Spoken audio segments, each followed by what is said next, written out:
Hello నమస్తే, welcome to the federal Andhra Pradesh. తెలుగువారి life line Polavaram project. ఈ ప్రాజెక్టు మరోసారి ప్రస్తుతం చర్చనీయాంశమైంది. ఈ ఏడాది అంతా సవ్యంగా సాగితే డిసెంబర్ నాటికి ఈ ప్రాజెక్టు పూర్తవుతుందని, తద్వారా వచ్చే ఏడాది మార్చి 27 నాటికి పూర్తి స్థాయిలో ఈ ప్రాజెక్టు నుంచి నీళ్లు కూడా వదులుతామని చెప్పి రాష్ట్ర ప్రభుత్వం నిర్ణయించింది. అయితే ఈ సందర్భంలో అనేక సమస్యలు కూడా తలెత్తుతున్నాయి. అందులో ప్రధానమైంది పోలవరానికి సంబంధించిన పునరావాస సమస్య. ఈ సమస్యతో పాటు ఈ ప్రాజెక్టు గడువు లోపల, అంటే వచ్చే ఏడాది మార్చి ఏప్రిల్ లోపల ఈ ప్రాజెక్టు పూర్తవుతుందా లేదా అనే అంశాన్ని మనతో చర్చించడం కోసం మన స్టూడియోలో ప్రముఖ జలరంగ నిపుణులు, అలానే సామాజిక శాస్త్ర విశ్లేషకుడు, వామపక్షవాది శ్రీ టి లక్ష్మీనారాయణ గారు మనతో ఉన్నారు. వారికి స్వాగతం.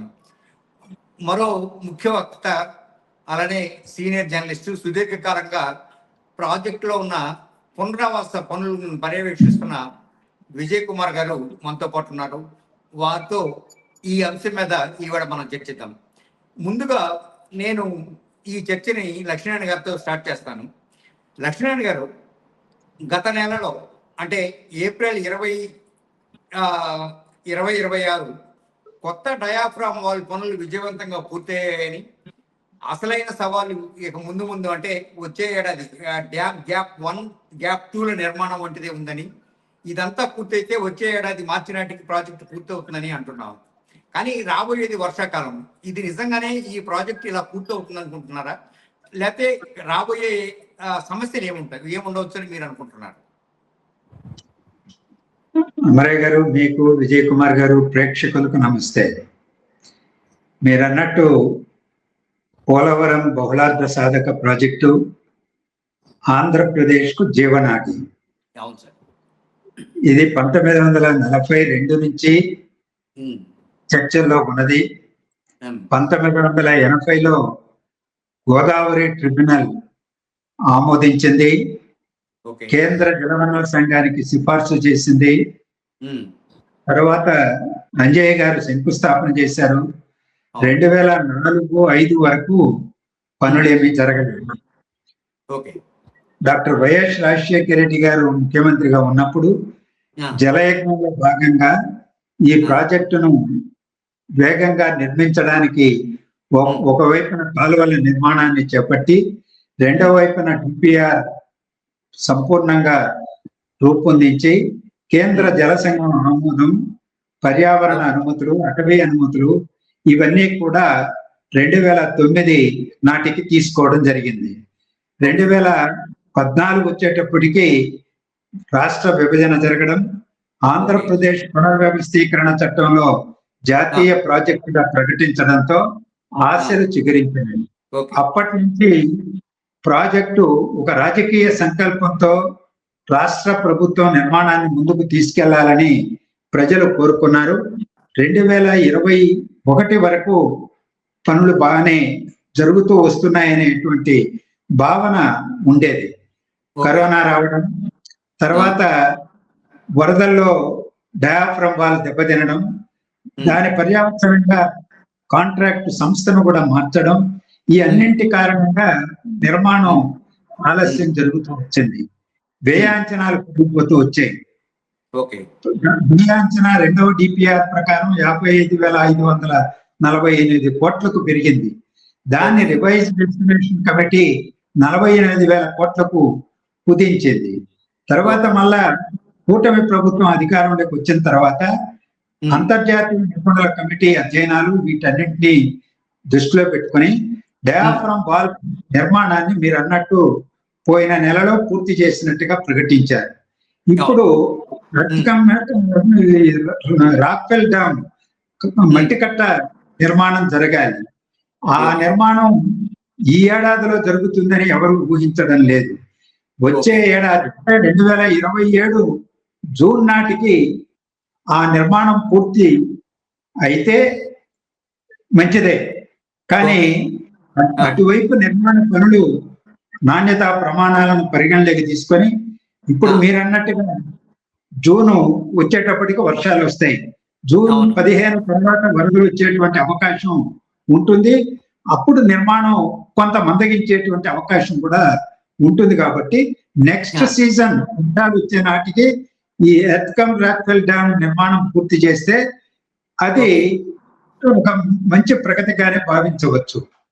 ఓకే, అంటే 2028 నాటికేనంటారా?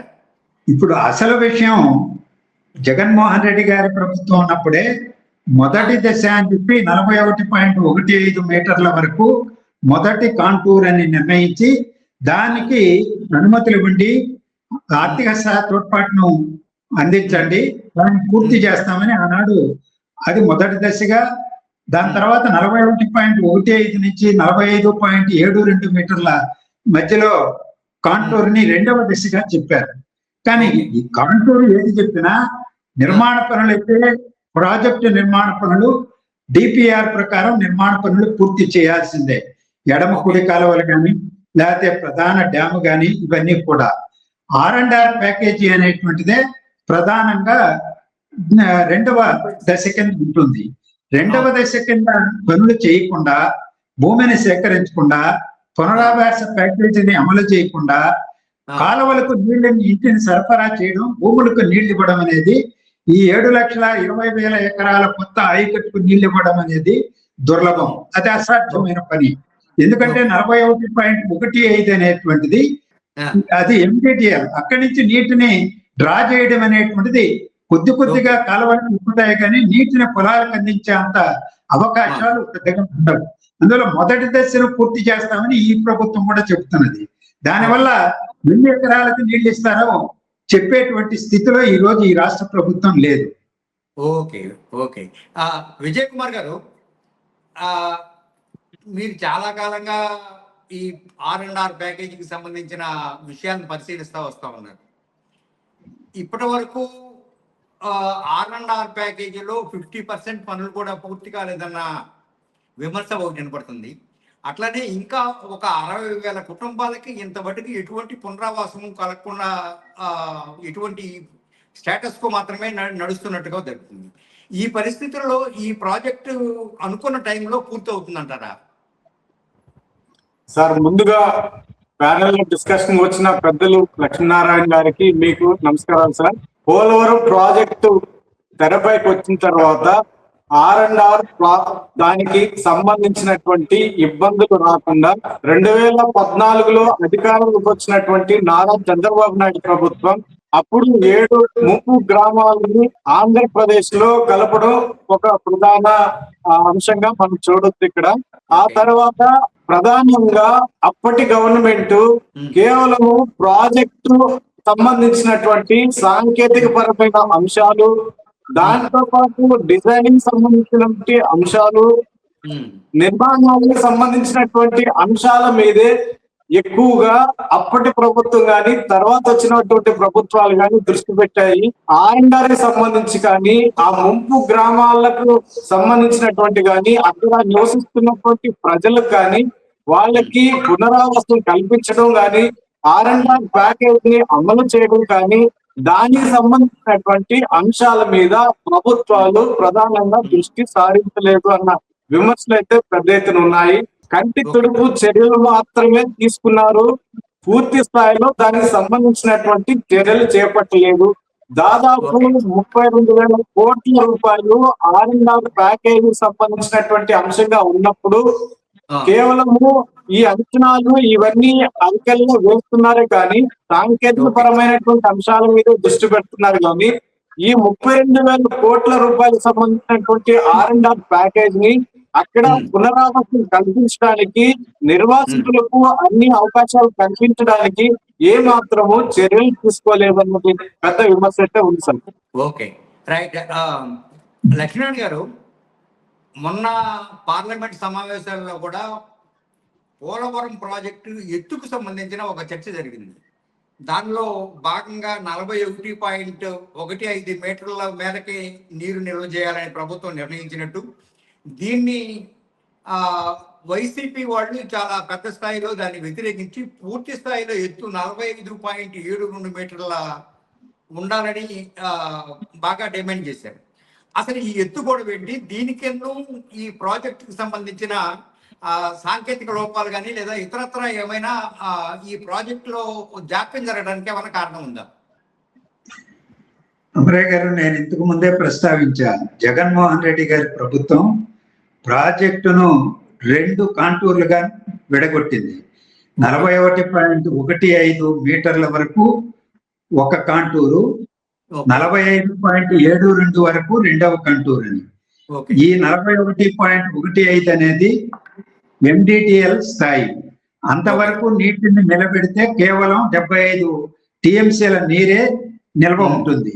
అందులో దాదాపు 65 టీఎంసీలు డెడ్ స్టోరేజ్ కిందనే ఉంటుంది. గరిష్టంగా 45.72 మీటర్లకు నీళ్లు నిలబెడితేనే 194.60 టీఎంసీల నీరు నిలబడుతుంది. అప్పుడే 7.20 ఎకరాలు అంటే 7,20,000 ఎకరాల కొత్త ఆయకట్టుకు నీరివ్వడం, కృష్ణా డెల్టాకి గోదావరి డెల్టాకి స్థిరీకరణకు నీళ్లు ఇవ్వడం సాధ్యపడుతుంది. అలాగే 80 టీఎంసీలు ప్రకాశం బ్యారేజీకి నీటిని తరలించి కృష్ణా డెల్టాకు స్థిరీకరణకు వినియోగించుకోవచ్చు. 960 మెగావాట్ల విద్యుత్తును ఉత్పత్తి చేసుకోవచ్చు.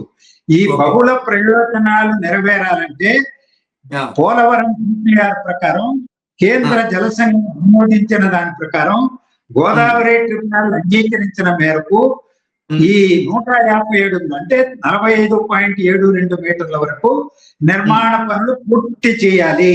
నిర్మాణ పనులు పూర్తి చేయాలంటే it includes R&R package. R&R package అనేటువంటిది చాలా ఈరోజు నర్మగర్భంగా దాని గురించి మాట్లాడుతున్నారు. దురదృష్టం ఇది. మిత్రుడు చెప్పినట్టుగా 1,06,000 కుటుంబాలని పునరావాస కింద నిర్వాసితులు అవుతున్నారు. వాళ్ళందరికీ పునరావాసం కల్పించాలి. దాదాపు 2 లక్షల మంది జనాభా. మొదటి కాంటూర్ కింద 65,000 60,000 వరకే జనాభా ఉంటారు. దాంట్లో 38-40 గ్రామాల వరకే నిర్వాసితులు ఉంటారు. ఈ రోజు 25-28 గ్రామాలు మాత్రమే తరలించారు. మీరన్నట్టు 50% పునరావాసం పూర్తి చేశారంట అనేటువంటి మాట 41.15 దృష్టిలో పెట్టుకొని చెబుతున్నటువంటిది. అసలు రెండో కాంటూర్ కింద పునరావాస ప్యాకేజీకి అసలు ఏమాత్రం చర్యలే చేపట్టడంలా. దానికి ఈ మధ్య ముఖ్యమంత్రి గారు ఢిల్లీకి వెళ్ళినప్పుడు కేంద్ర ప్రభుత్వానికి విజ్ఞప్తి చేసి వచ్చారు. ఈరోజు 33,000 కోట్ల రూపాయలు ఒక్క R&R ప్యాకేజీకి అవుతుందని DPR-2 టెక్నికల్ అడ్వైజరీ కమిటీ ఆమోదించింది. దాంట్లో ఇప్పటికీ 8,000 కోట్లు కూడా రమారమి ఖర్చు పెట్టారు. ఇంకా 25,000 కోట్ల రూపాయలు పునరావాసం కిందనే ఖర్చు పెట్టాలి. అందులో అత్యధిక భాగం సెకండ్ కాంటూర్ కింద పునరావాసానికే ఖర్చు పెట్టాలి. Okay, right. విజయ్ గారు, అంటే ఈ మధ్య కాలంలో CPM వాళ్ళు కూడా ఒక పెద్ద పాదయాత్ర చేసి వచ్చారు పునరావాసం మీద. ఎక్కడ పోలవరం నుంచి కింద ఉన్న గిరిజన గ్రామాల దాకా. ఆ సందర్భంలో దరిదాపుగా వాళ్ళు ఒక 40-30 గ్రామాలను స్వయంగా పరిశీలించడంతో పాటు ఆ గ్రామాలలో ఎటువంటి సౌకర్యాలు లేవనేది కూడా వాడు చెప్తా ఉన్నారు. ఇప్పుడు లక్ష్మీనారాయణ గారు చెప్పినట్టు కనీసం ఆ 25,000 కోట్ల రూపాయలు వస్తే కానీ ఈ ప్రాజెక్టు పూర్తి కాని పరిస్థితి.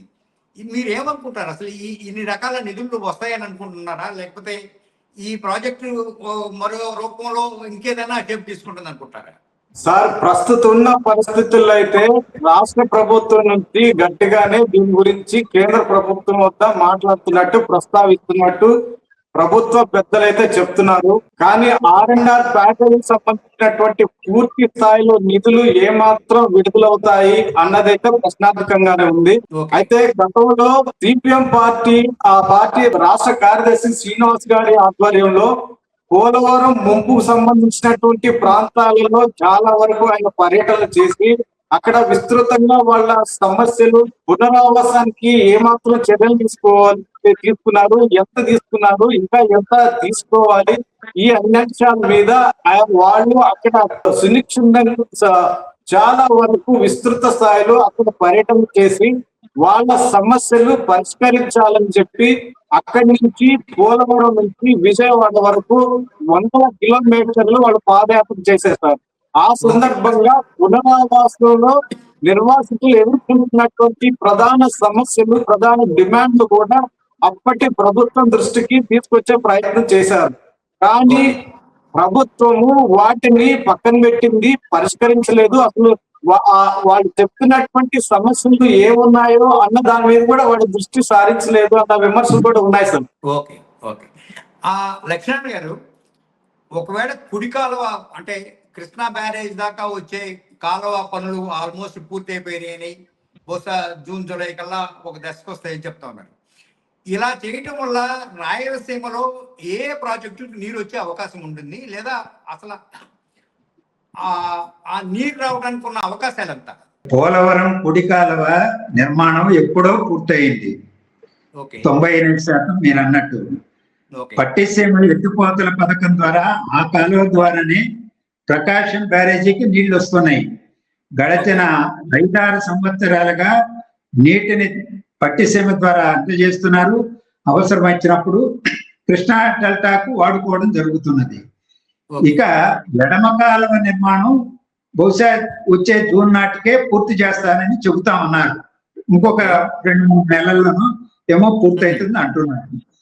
కాలువల ప్రధాన కాలువల నిర్మాణం పూర్తయినంత మాత్రాన ఎడమ కాలువ కింద 4 లక్షల కొత్త ఆయకట్టుకు నీళ్లు ఇవ్వాలి. పంట కాలువల వ్యవస్థ పైన ఇంకా ఏమాత్రం చర్యలు చేపట్టాల. భూసేకరణ దానికి సంబంధించి చూద్దాం. కుడి కాలువ కింద కూడా పంట కాలువల వ్యవస్థను అభివృద్ధి చేయాల. పంట కాలువల వ్యవస్థను అభివృద్ధి చేయకపోతే కుడి కాలువ కింద 3,20,000 కొత్త ఆయకట్టుకు నీళ్లు ఇవ్వడం సాధ్యం కాదు.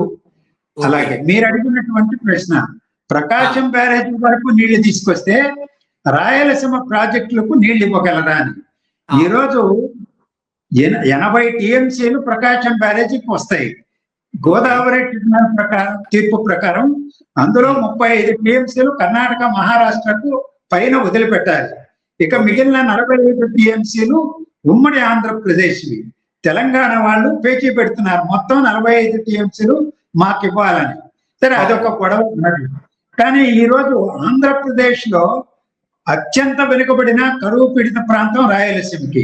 గోదావరి నీళ్లు కృష్ణా నదికి తీసుకొస్తే కృష్ణా డెల్టాకు ఉపయోగించుకుంటే ఏ మేరకు కృష్ణా డెల్టాకు వినియోగించుకునే నీరు శ్రీశైలంలో ఆదా అవుతుందో ఆ నీటిని శ్రీశైలం దగ్గర నిలేసి రాయలసీమలో నిర్మాణంలో ఉన్నటువంటి తెలుగు గంగ కావచ్చు, అంద్రేనివా కావచ్చు, గాలేరు నగరి, రేపు నిర్మాణం పూర్తయిన తర్వాత వెలిగొండ ప్రాజెక్టు కావచ్చు, ఈ 4 ప్రాజెక్టులకి ఈ నీటిని సద్వినియోగం చేసుకునేటువంటి అవకాశం ఉన్నది. గతంలో కూడా పట్టిసీమ నుంచి నీళ్లు వచ్చినప్పుడు శ్రీశైలం దగ్గర నీటిని ఆదా చేశాం. వాటిని అంద్రేనివా ద్వారా, గాలేరు నగర్ ద్వారా, తెలుగు గంగ ద్వారా రాయలసీమకు అందించామని చెప్పారు. కానీ ఇక్కడ అమరయ్య గారు, రాష్ట్ర ప్రజలు తెలుసుకోవాల్సింది ఏంటంటే, శ్రీశైలం నుంచి ఈ ఏడాది కూడా నీళ్లు తీసుకెళ్లారు. అంద్రేనివా నుంచి 52 టీఎంసీలు, అలాగే గాలేరు నగరికి గండికోట వరకు నీళ్లు తీసుకెళ్లారు. తెలుగు గంగకి తీసుకెళ్లారు. తెలుగు గంగ కింద పంట కాలువల వ్యవస్థ చాలా తక్కువగా చేశారు, నీళ్లు ఇచ్చారు. కానీ అంద్రేనివా కింద పంట కాలువలను అభివృద్ధి చేయలేదు, చెరువులకు మాత్రమే నీళ్లు ఇచ్చారు. అసలు అంద్రేనివా కింద పెట్టిన ఆయకట్టుకు నీళ్లు ఎంత ఇచ్చారనేటువంటిది రాష్ట్ర ప్రభుత్వం చెప్పాలి రాష్ట్ర ప్రజలకి. గాలేరు నగరి గండికోట రిజర్వాయర్ నిర్మించారు, వామికొండ సర్వరాయ సాగర్ చిన్న రిజర్వాయర్ నిర్మించారు. ప్రధాన కాలువ 300 కిలోమీటర్లు నిర్మించడంలో ఇప్పటికి 35-36 కిలోమీటర్లు నిర్మించారు. పంట కాలువల వ్యవస్థ లేదు. నీరు ఎక్కడిస్తున్నారు? గండికోటకు తీసుకెళ్తే నీళ్లు ఇచ్చినట్ట గాలేరు నగరికి. అసలు ఈ ప్రభుత్వానికి చెప్పుకోవడానికైనా మనసు ఉండాలి కదా. రాష్ట్ర ప్రజలకు నమ్మపలికేటువంటి మాటలు చెప్పేసి, ఇదిగో శ్రీశైలం నుంచి నీళ్ళన్నీ తీసుకెళ్లి ఇచ్చేసాం, రాయలసీమ సస్యశ్యామలం అయిపోయిందని ఒక భ్రమలు కలిగించేటువంటి పని చేయడం దుర్మార్గం, గర్హనీయమని నేను అంటాను. అంటే అసలు ఎటువంటి ఈ ప్రాజెక్ట్ అంటే ఎటువంటి ఆనవాళ్లు లేకుండానే రాష్ట్ర ప్రభుత్వం ఈ మాట ఎందుకు చెప్తుంది అనుకుంటారు? మనం ఈ రోజు పోతే గండికోటలో నీళ్లు కనిపిస్తాయి, గండికోటకు నీళ్లు పట్టే గాలేరు నగరి మొదలయ్యేదే గండికోట నుంచి నగరి వరకు. అందులో 300 కిలోమీటర్లు పొడవు ప్రధాన కాలువ, 38 కిలోమీటర్ల వరకే కాలువ తవ్వారు. అది కంటికి కనిపిస్తుంది కదా. పోదాం పదండి, చూద్దాం. మంత్రి గారిని తీసుకురండి, మీరు రండి. అక్కడ పైడిపాలెం ఎత్తిపోతల పథకం ద్వారా, చిత్రావతి ఎత్తిపోతల పథకం ద్వారా గండికోట నుంచి నీళ్లు ఇస్తున్నారు.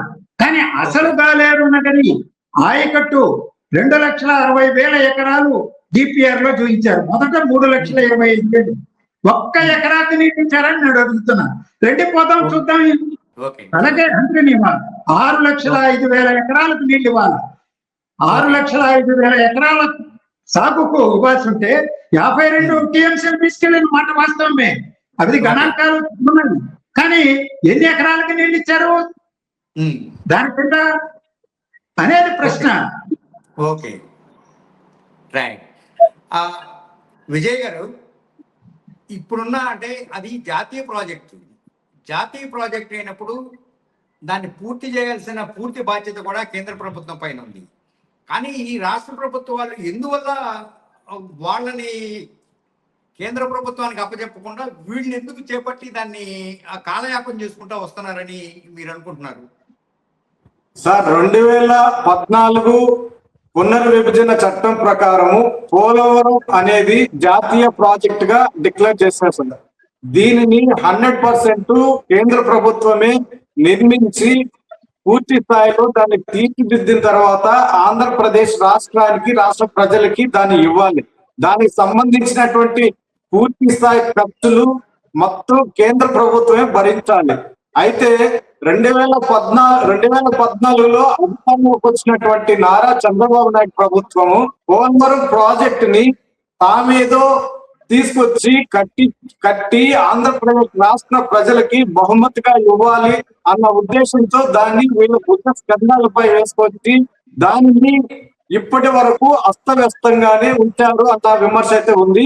ఇది కేవలము ఆ ప్రాజెక్టు సంబంధించినటువంటి నిర్మాణానికి సంబంధించినటువంటి అంశాలలో, అంటే ఆర్థిక పరమైనటువంటి అంశాలలో వాటిని కాంట్రాక్టులకు ఇచ్చే క్రమంలో పర్సంటేజ్ల కోసమే నారా చంద్రబాబు నాయుడు ప్రభుత్వము ఈ రకమైనటువంటి చర్యలకు పాల్పడింది.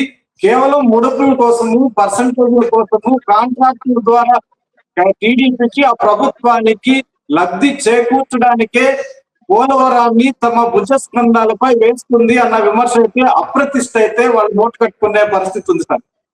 Okay, okay sir. లక్ష్మీనారాయణ గారు, మనం అనుకున్నట్టు 2027 మార్చి నాటికి మొదటి దశ ప్రాజెక్టు పూర్తయితే, కృష్ణా డెల్టా స్థిరీకరణ జరిగితే, ఉత్తరాంధ్ర ఇవన్నీ ఇఫ్స్ అండ్ బట్స్ ఇవన్నీ జరిగితే అనుకుంటే, ఒకవేళ మనం అనుకున్నట్టు రాయలసీమ కూడా ఇది జలాలు కనుక ప్రవహించగలిగితే, ఈ రాజకీయ పార్టీలకి లేదా ప్రస్తుత రాజకీయ పార్టీలకి ఎలాంటి మేలు జరిగే అవకాశం ఉంటుందని మీరు అనుకుంటున్నారు? ప్రజలకు ప్రయోజనాలు వనగూర్చేటువంటి ప్రాజెక్టుల నిర్మాణం దీర్ఘకాలికంగా సమాజానికి ఉపయోగపడతాయి. ఇవాళ శ్రీశైలం కానీ, నాగార్జున సాగర్ కానీ, ఈ అనేక తుంగభద్ర కానీ అనేక ప్రాజెక్టులు, అలాగే బ్రిటిష్ వాళ్ళు Godavari delta, Krishna delta, Penna delta, KC canal నిర్మించి ఇచ్చారు. ఆ విధంగా ఇప్పుడు కాటన్ ధర లేకపోయినా కాటన్ ధరని గురించి మాట్లాడుకుంటాం మంచిగా. అలాగే నెహ్రూను ఆధునిక దేవాలయంగా అభివర్ణించి నాగార్జున సాగర్ లాంటి ప్రాజెక్టులు కట్టారు కాబట్టి గుర్తుంచుకున్నాం.